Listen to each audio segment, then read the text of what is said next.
Many people believe democracies fall because of enemies,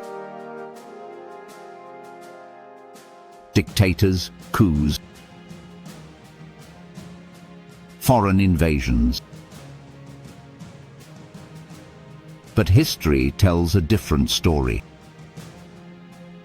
Most democracies do not fall from the outside. They collapse from within. Slowly, quietly, almost invisibly.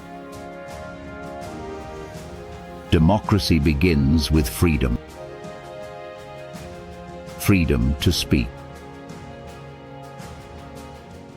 Freedom to criticize. Freedom to choose. But freedom requires responsibility. The problem begins when responsibility disappears. Politics stops being a search for solutions and becomes a search for enemies. People choose anger over facts, slogans over arguments, simple enemies over complex reality. At that moment, democracy weakens. Power grows stronger. Criticism becomes dangerous, and people accept it step by step.